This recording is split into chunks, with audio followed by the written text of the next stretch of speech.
আসসালামু আলাইকুম ওরহমতুল্লাহ।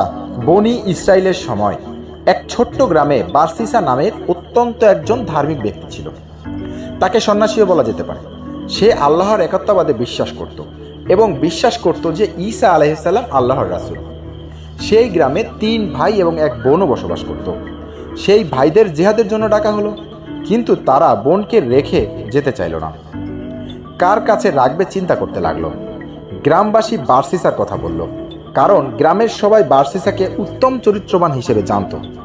তো তারা বারসিসার কাছে গেল। যখন তার কাছে তাদের বোনকে রাখতে চাইল, সে রাজি হলো না এবং বলল, আমি অভিশপ্ত শয়তানের কাছ থেকে পানা চাই। কারণ সে ভয় করেছিল যে সে গুনাহ লিপ্ত হয়ে যেতে পারে। তখন শয়তান বারসিসার মনে কুমন্ত্রণা দিতে আসলো। চালাক শয়তান জানতো যে বারসিসার মন খুবই নরম। সে কানে কানে বারসিসাকে বলল, তারা যদি তার বোনের জন্য ভালো কাউকে খুঁজে না পায় এবং খারাপ কারো কাছে মেয়েটিকে রেখে যায়, তখন কি হবে? এই পরিণতি কি তোমার ভুলের জন্য নয়? বারসিসা বুঝতে পারেনি যে এটা শয়তানের কুমন্ত্রণা ছিল। মানুষের প্রতি দরদের কারণে মেয়েটিকে সে সাহায্য করতে রাজি হলো। সে মেয়েটিকে গির্জার বিপরীতে একটি ঘরে রাখতে দিল। গির্জার সামনে মেয়েটির জন্য খাবার রেখে আসত। মেয়েটি নিজে নিজে এসে খাবার নিয়ে যেত। বারসিসার সাথে তার দেখা হতো না। শয়তান বারসিসার কাছে আবার আসলো এবং বলল, তুমি কেন মেয়েটির খাবার তার ঘরের সামনে রেখে আসো না? এর ফলে মেয়েটাকে ঘর থেকে কেউ এতটা পথ একা একা হেঁটে বের হতে দেখছে, আবার ফিরে যেতে দেখছে। বারসিসা তখন চিন্তা করলো, ঠিক আছে, আমি মেয়েটির খাবার তার ঘরের সামনে রেখে আসব। যে কথা সেই কাজ। বারসিসা মেয়েটির ঘরের সামনে খাবার রেখে আসতে শুরু করলো। শয়তান এতটা খুশি হলো না। সে আবার আসলো এবং কানে কানে বলল, কেন তুমি তার ঘরের ভিতরে খাবার রেখে আসো না? ফলে মানুষ তাকে ঘর থেকে একা বের হতে দেখবে না, আর ঘরে ঢুকতেও একা দেখবে না। এবার বারসিসা তার ঘরের মধ্যে খাবার দিয়ে আসতে শুরু করলো।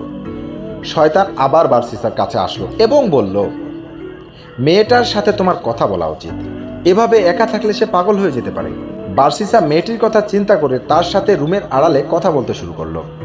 শয়তানের কুমন্ত্রণায় এক সময় তারা একই রুমে কথা বলতে লাগলো। এভাবে শয়তান তার কাজের কঠিন অংশ বাস্তবায়ন করে ফেলল। এই পর্যায়ে বারসিসা এবং মেয়ে একে অপরের প্রতি দুর্বল হয়ে পড়ল। এক সময় তারা ব্যভিচারে লিপ্ত হলো। মেয়েটি গর্ভবতী হলো, একটি বাচ্চার জন্ম দিল। বাচ্চার জন্মের সময় শয়তান বারসিসার কাছে আবার আসলো এবং বলল, এটা তুমি কি করলে? তোমার পাপের প্রমাণ সরিয়ে ফেলো, না হলে মেয়েটির ভাইরা এসে তোমাকে খুন করে ফেলবে।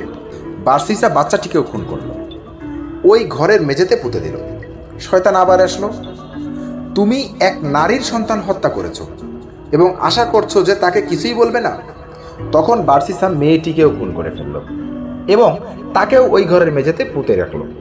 মেয়েটির ভাইরা যখন ফিরে আসলো, তখন তাদেরকে একটা মিথ্যা কবর দেখিয়ে বলল, তোমাদের বোন অসুখে মারা গিয়েছে এবং ওই কবরে দাফন করা হয়েছে। তারা বারসিসার কথা বিশ্বাস করলো। সেই রাতে শয়তান 3 ভাইকে একই স্বপ্ন দেখালো যে বারসিসা তোমাদের বোনকে হত্যা করেছে এবং প্রমাণ হিসেবে তোমাদের বোন যে ঘরে থাকতো তার মেঝে খুঁড়ে দেখতে পারো তোমরা।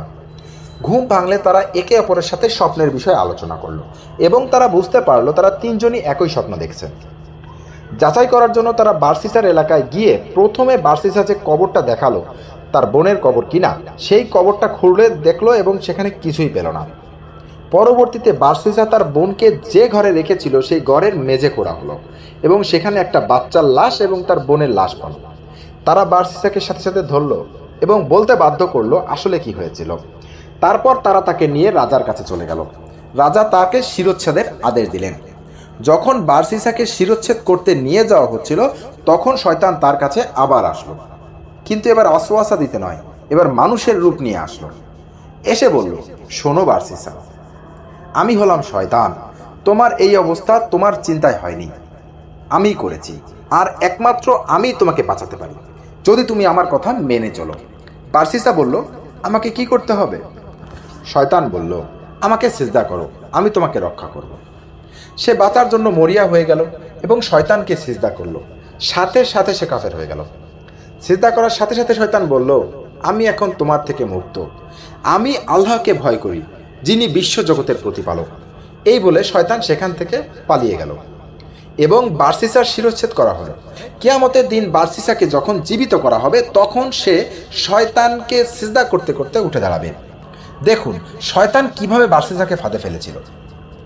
সে এসেছিল বন্ধুর বেশে, ভালো ভালো কথা বলতে আর আপাতত দৃষ্টিতে ভালো কাজের উৎসাহ দিতে, কিন্তু আসলে ছিল সে সবচেয়ে বড় শত্রু। আল্লাহ বলেন, তাদের দৃষ্টান্ত শয়তান, যে মানুষকে বলে কুফরি করো। অতঃপর যখন সে কুফরি করে তখন শয়তান বলে, আমি তোমার থেকে মুক্ত, আমি বিশ্বজগতের প্রতিপালক আল্লাহকে ভয় করি। সূরা হাসর আয়াত 59। শয়তান কখনোই আপনাকে সরাসরি এসে শিরক করতে বলবে না। সে সব সময় আপনাকে ভালো ভালো কারণ দেখিয়ে ধোকায় ফেলবে, এবং শয়তান আমাদের থেকে অনেক বেশি ধৈর্যশীল। সে কারণে শয়তান মানুষের কাছে বারবার আসবে।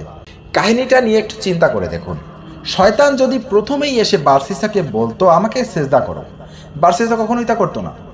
কিন্তু শয়তান তার পরিকল্পনা মাফিক ধীরে ধীরে একটার পর একটা ছোট ছোট ধাপে বার্সিসাকে দিয়ে ভুলগুলো করিয়ে অবশেষে তাকে ধ্বংস করে দিল, এবং সর্বশেষ তাকে কাফের বানিয়ে পৃথিবী থেকে বিদায় করলো।